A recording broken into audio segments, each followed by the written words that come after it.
Magandang araw mga kapadyak, kapatid at mga darling. Ngayong araw, wala muna tayong vlogs regarding sa cycling. In this video, pupunta tayo ngayon sa Manila Bay kung saan makikita ang tinatawag na UnSinkable Battleship, which is the fourth drum. Noon, nung bumibiyahe pa lang ako via ferry boat from Iloilo to Manila at papasok ka na sa Manila Bay, madalas kong nakikita ang concrete fortification sa gitna ng dagat na hugis barko at may dalawang turret na may kanyon sa ibabaw. Ito ay tinatawag na fourth drum ng Fraile Island, also known as the UnSinkable Battleship. At syempre, sa panahon na yon, super dumi talaga ng Manila Bay. Marami kang makikita na lumulutang ng mga basura at plastik sa tubig. Doon pa lang mismo sa entrance ng Manila Bay, may mga di ka nais-nais na amoy ka ng malalanghap. Di ko lang masabi ngayon kasi di ko pa nakita ng personal. Pero siguro, malaking improvement na sa kalagayan ngayon dahil sa rehabilitation ng Manila Bay. May 4 na maliliit na isla pagpapasok ka na sa Manila Bay. Sa border ng Bataan ay dyan mo makikita ang Caballo Island at ang famous na Island of Corregidor.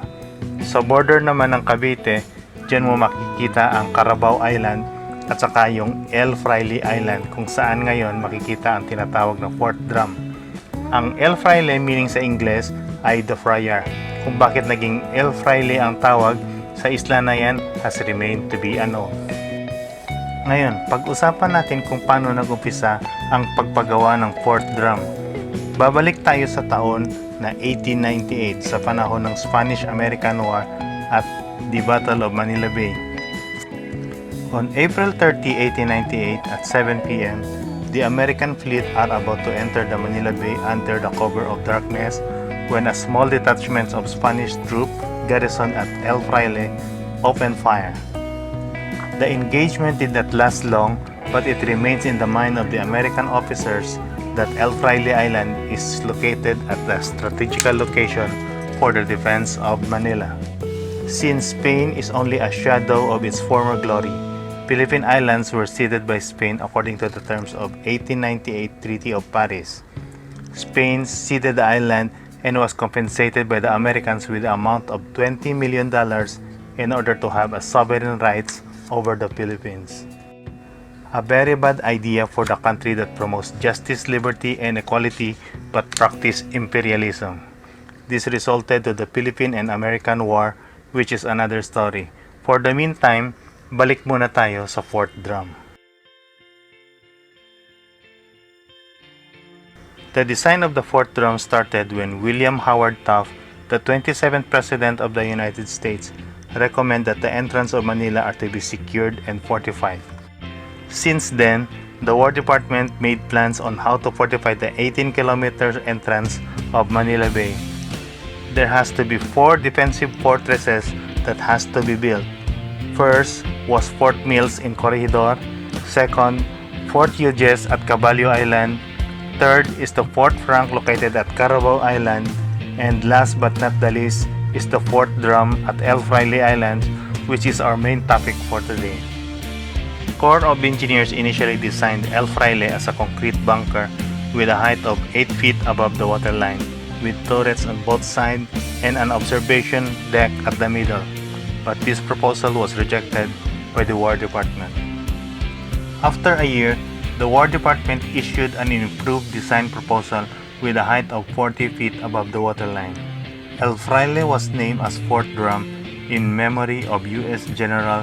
Brigadier General Richard C. Drum, who passed in 1909, the same day when the work commenced on Fraile Island. Initially, the whole Fraile Island was totally flattened by the Corps of Engineers up to the water level. Then the construction started and massive reinforced concrete walls with a thickness of 7.5 meters was erected. The construction began in April 1909 and was completed 5 years after. The fort is to be armed with 4 14-inch naval guns with 2 revolving turrets and 2 6-inch guns for each of the sides of the fort. These guns were built in the United States Sandy Hook, New Jersey, and was shifted to Manila Bay, Fraile Island to be installed. The fort was built with a 7.5-meter thick layer of solid reinforced concrete structure and is designed with the shape of a battleship in order to follow the exactly same foundation of the island. Fort Drum is divided into 4 levels. Top level showing the location of the turrets with heavy guns. Then, the barracks level with a dormitory and officers' quarter that can accommodate 200 enlisted men. Hospital, powder room, and shell room are also located in this level. Next to the lower level is the magazine level, which is the mess room and kitchen are located with various food storage. Ammunition storage facilities are also located in this level and are strategically designed to have easy access in loading shells and maintenance of turrets and guns. Then finally, the bottom level of the fort is where you can find the tank room, engine room, machine shop, and laundry area. Since this fort has been quite too expensive to maintain, many think that this project may be just another white elephant and has no military value or whatsoever. After the World War I, the US government reduced the cost of most of the military installation, including the maintenance of the Fort Drum. Since Philippines is now under the Commonwealth government with a promise to full independence of the country, spending more for the maintenance of the fort is no longer practical. Therefore, all upgrades and maintenance requirements for the fort were not properly attended.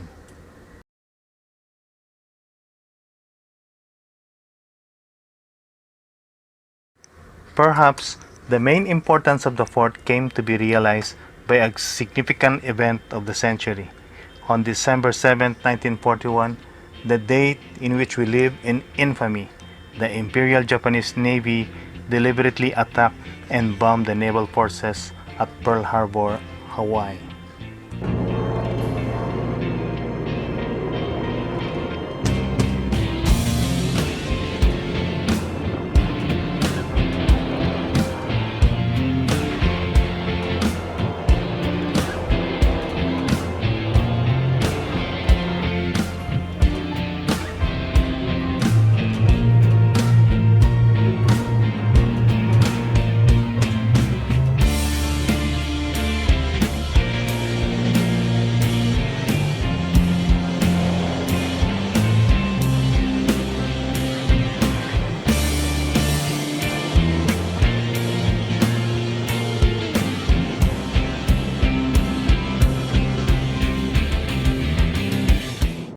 Little did the American know is about the Japanese Bansai culture. It was adopted from the concept of Bushido, meaning way of the warrior. To die in the battle is the greatest military honor to the emperor, and to surrender is considered a disgrace.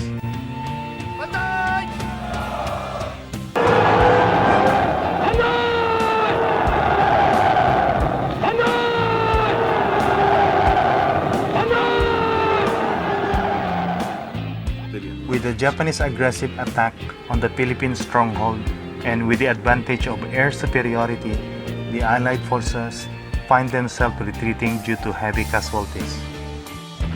And due to constant heavy fighting and heavy casualties on both sides, General MacArthur ordered the troops to withdraw to Bataan Peninsula and declared Manila an open city. After which, he declared Manila an open city. General MacArthur, Commander-in-Chief of the United States Armed Forces in the Far East, announced, to clear the capital from the ravages of war, I have today declared Manila as an open city. To avoid every possible danger, the Office of the American High Commissioner, the Commonwealth Government, and Army Headquarters will immediately evacuate the city of Manila and the special districts around it. Then, the Japanese focused on the capture of Maribeles and Bataan Peninsula. On March 11, 1942, by the order of President Franklin Roosevelt to relocate to Australia, General Douglas MacArthur and members of his family and staff left the island of Corregidor by a petty boat with a vow that I shall return. In Bataan and Maribeles, the American and Filipino forces were surrounded by the Japanese forces. and with a constant heavy bombardment, air assaults, and with a short supplies of food, medicine, and ammunition, the Allied forces, both Americans and Filipino soldiers under the command of Major General Edward King, surrendered to the Japanese Army on April 9, 1942. Bataan was a hopeless hell, where everything was bad, except the will to live, the memories of home, as torturous as they sometimes could be, and the ever-dimming hope that the great country we represented would somehow find a way to help us.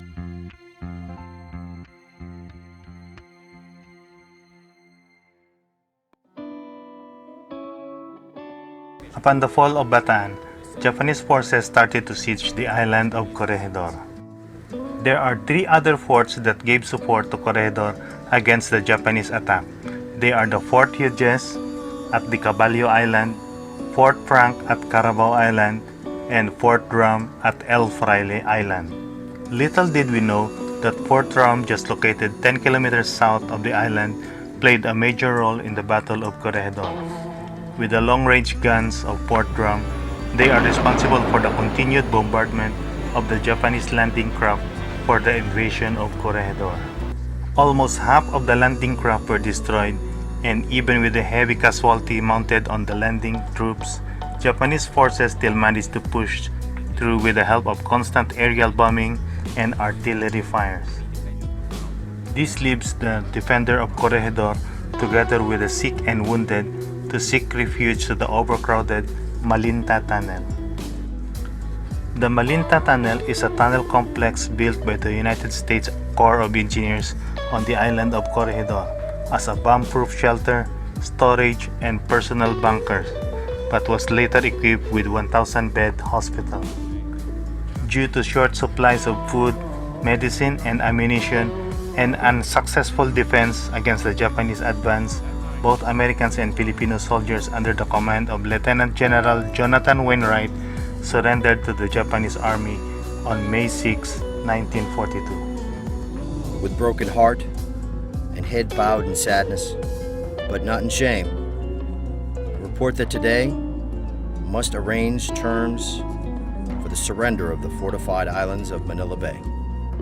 There is a limit of human endurance, and that limit has long since been passed. Without prospect of relief, I feel it is my duty to my country and to my gallant troops to end this useless effusion of blood and human sacrifice. We have done our full duty for you and for our country. On 7 May, he broadcast surrender instructions from a radio station in Manila for all forces in the Philippines.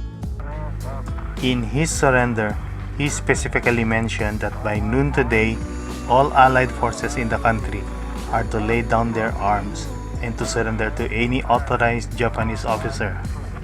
Throughout the World War II, some of the Filipino forces never surrendered and engaged in guerrilla warfare until the liberation of the Philippines.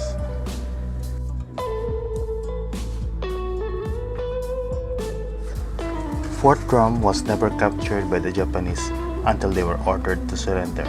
In fact, there has been no deaths in the fort despite of the heavy shelling from the Japanese assaults, except from some injuries of military personnel during the course of war. Most of the attacking planes made no significant effect to the fort, since most of them were shot down by the anti-aircraft guns mounted on the fort.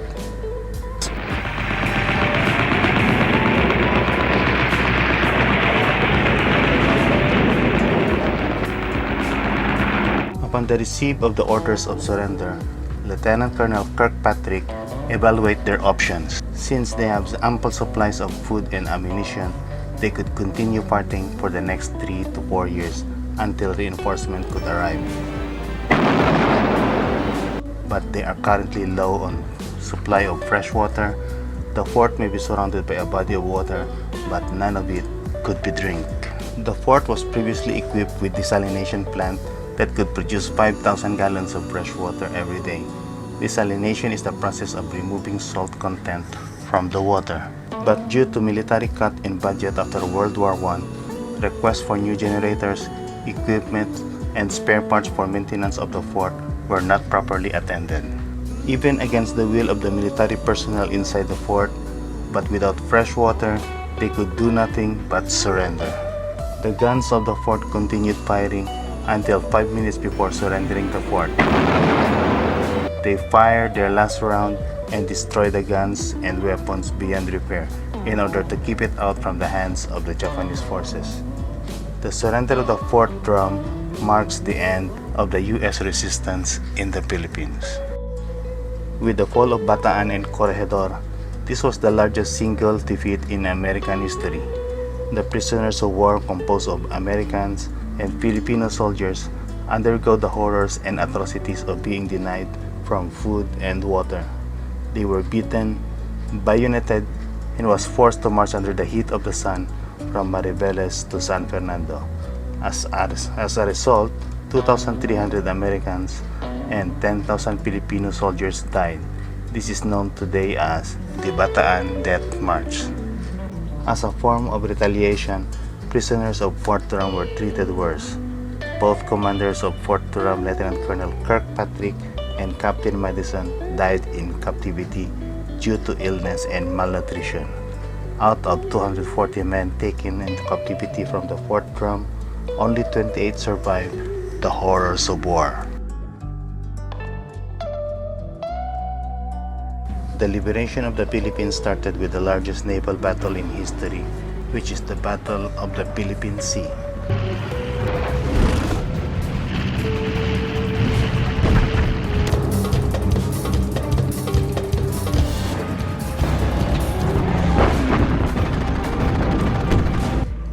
Then, the Allied forces experienced a weapon they had never seen before. This was the first time that Japan uses its secret weapon, which is called the kamikaze, meaning the divine wind. We call them suicide planes, manned by pilots wearing the ceremonial red sash, the kamikaze corps flash.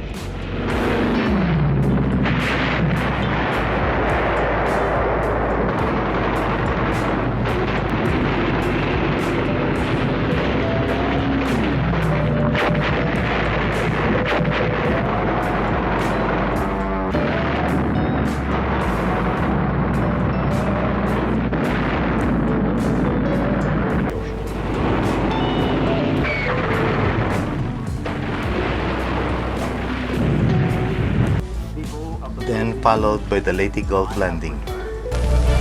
By the grace of Almighty God, our forces stand again on Philippine soil, soil consecrated in the blood of our two peoples.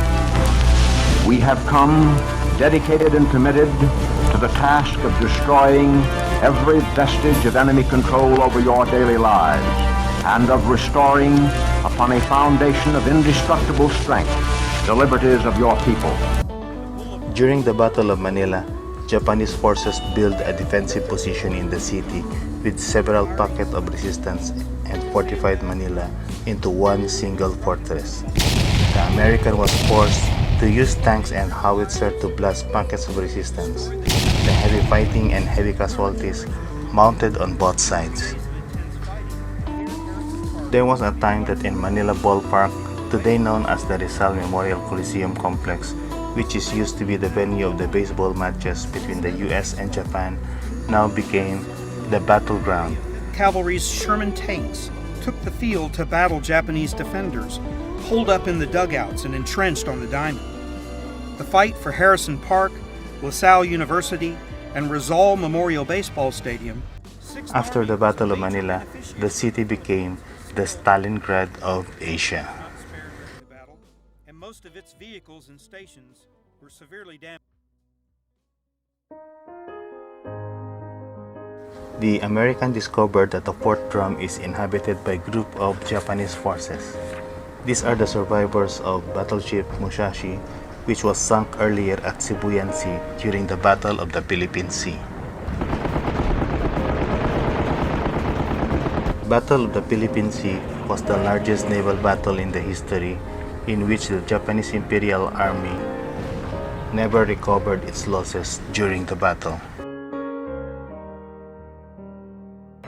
At first, the American tried to drop some bomb by air attack and bombarded from the sea, only to realize that the construction of the fort was strong enough that they themselves couldn't be able to penetrate the 7.5-meter reinforced concrete structure. Friday the 13th of April 1945 is known as the Fort Drum D-Day. The American revised a plan in the form of a Trojan horse. An American landing craft will be anchored behind the fort, fitted with ramp that could reach the deck of the fort. Then assault team will come on board to secure and block all exits, access panels, air ventilations. Then, an oil barge will pump a mixed substance of 1/3 gasoline and 2/3 diesel fuel by means of a hose attached to the various openings and vents. While the engineers are planting explosives at the various strategic areas, in 15 minutes they manage to pump 3,000 gallons of petro-diesel mixture fuel inside the fort. Then, a 30-minute fuse has been set to detonate the fort, just enough time for the soldiers and engineers to leave the fort for a safe distance. The first explosion was just a few smoke, then before they can react, a catastrophic explosion happened. That huge amount of smoke and various chunks of metals and concrete roared above the sky. A dramatic end to Fort Drum and an unimaginable horror of the Japanese forces inside the fort. Days after the fort was cleared, 8 bodies of Japanese found in the barracks level died of suffocation, and another 60 at the lower level, all burned to death. Following the signing of the transfer of certain military reservation in 1949, the U.S. government turned over 25 military reservations to the Philippine government, including the Fort Drum, the UnSinkable battleship.